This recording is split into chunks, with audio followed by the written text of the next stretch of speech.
Hello guys, मैं हूं साक्षी और आज मैं आपको बताने वाली हूं कुछ ऐसे सबूत के बारे में जो बताते हैं कि महाविस्फोट सिद्धांत बिग बैंग थ्योरी से ही यूनिवर्स अस्तित्व में आया। कौन थे वो जिन्होंने सबसे पहले बिग बैंग की इस थ्योरी को सामने लाया? सारे साइंटिस्ट इस बिग बैंग थ्योरी को ही क्यों मानते थे? तो आइए शुरू करते हैं।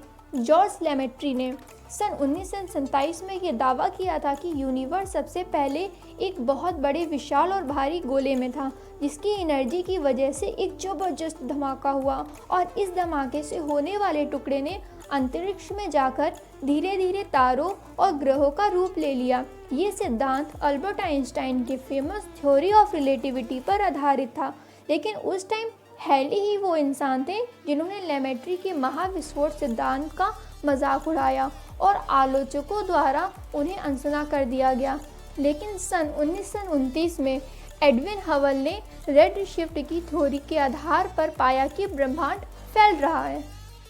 इन सब की शुरुआत हुई थी साल 1608 में। हेंसली पर्सी ने इतिहास में पहली बार एक ऐसी डिवाइस की खोज की जो किसी भी दूर के ऑब्जेक्ट को 3 गुना तक मैग्नीफाइंड कर सकता था, और ऐसे ही जन्म हुआ टेलीस्कोप का। इसके बाद सन 1609 में इटालियन पॉलीमैथी गैलीलियो गैली ने पहली बार टेलीस्कोप को इन्वेंट किया और उसके थ्रू यूनिवर्स को देखना शुरू किया। ये इंसानी इतिहास की सबसे बड़ी खोज थी, क्योंकि इसके बाद अब हमारा सब कुछ बदलने वाला था। गैलीलियो को अपनी इस महान इन्वेंशन के लिए द फादर ऑफ टेलीस्कोप का खिताब भी मिला। अब इन्हीं टेलीस्कोप के ज़रिए हम दूर की चीज़ों को देखने के काबिल बने। जब गैलीलियो ने यह ऑब्जर्व किया कि रात के आसमान में चमकने वाले कुछ तारे और कुछ ग्रह भी हैं, वो भी हमारी धरती के समान चक्कर काट रहे हैं, हमारी धरती का नहीं बल्कि सूरज का, तब उन्होंने हेलोसेंट्रिक थ्योरी को सपोर्ट करते हुए बताया कि हमारे सौरमंडल का केंद्र धरती नहीं बल्कि सूर्य है। लेकिन धर्म की आड़ में इस बात को दबा दिया गया और चर्च को ये बात पसंद नहीं आई। उनकी इस खोज के लिए उन्हें आजीवन कारावास की सज़ा सुनाई गई। सन 1642 में जेल में ही उनकी मौत हो गई। चर्च ने सारे हेलोसेंट्रिक बुक्स और इससे जुड़ी सारी चीज़ों को बैन करवा दिया। पर वक्त के साथ हम काबिल बनते गए और टेलीस्कोप का विकास होता गया, और फिर शुरुआत हुई 20वीं सदी की। वो वक्त जो मानव सभ्यता अंतरिक्ष की गहराइयों में झांकने के लिए पूरी तरह से तैयार थी।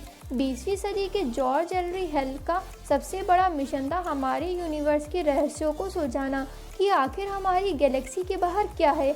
हेल ने माउंट विंसन ऑब्जर्वेटरी में सबसे बड़े टेलीस्कोप को लगवाया, द 100-इंच टेलीस्कोप। इस टेलीस्कोप के ज़रिए हमने यूनिवर्स में देखा अजीब से चमकीले रंग बिरंगे बादल, कुछ स्पाइरल तो कुछ अंडाकार के थे, कुछ अनिश्चित थे जिनका कोई आकार ही नहीं था।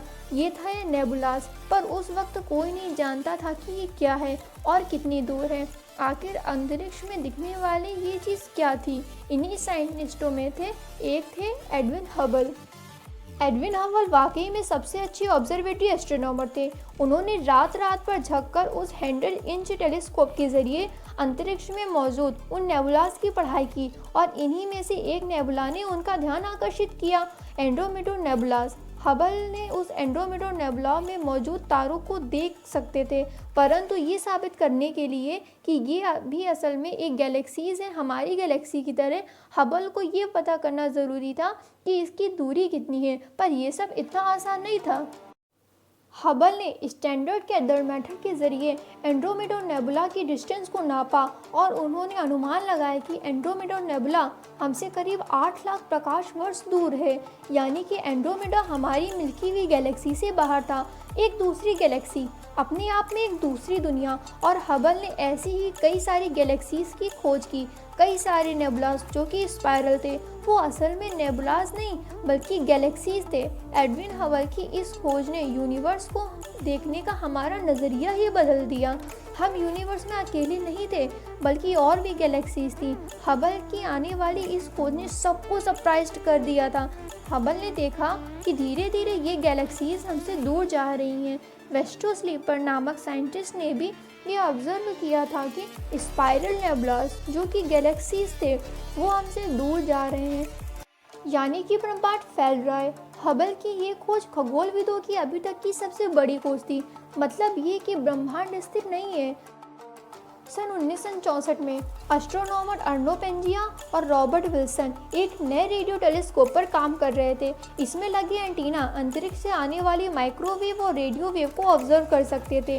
उन्होंने सोचा कि इसके जरिए वो मिल्की वे द्वारा छोड़ी जाने वाली हल्की चमक को देख पाएंगे। जब उन्होंने इस रेडियो टेलीस्कोप को एम्प्टी स्पेस की तरफ घुमाया, जहाँ वैसे तो कुछ नहीं होना चाहिए था, पर वहाँ उन्हें कुछ अजीब देखने को मिला। वहाँ से माइक्रोवेव के सिग्नल आ रहे थे जो कि बता रहे थे कि वहाँ कुछ तो गर्म था, पर वहाँ कुछ गर्म था ही नहीं।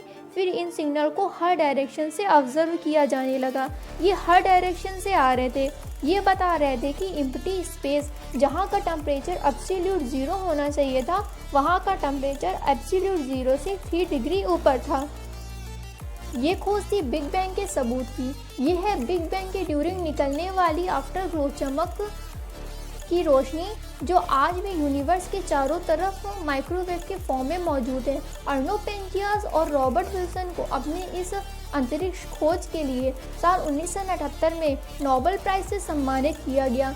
इसके बाद साल 2001 में लॉन्च किया गया डब्ल्यू मैप। ये अर्नो पेंजियास और रॉबर्ट विल्सन के उस रेडियो टेलीस्कोप का छोटा और आधुनिक रूप था। इसके ज़रिए बिग बैंग से निकलने वाली उस आफ्टर ग्लो का एक मैप बनाया गया और हमें मिला कॉस्मिक माइक्रोवेव बैकग्राउंड, एक डिटेल मैप। इसे बनने में करीब 9 साल की मेहनत लगी है और ये हमारे ब्रह्मांड की तस्वीर है उस वक्त की जब हमारे यूनिवर्स का जन्म हुआ था।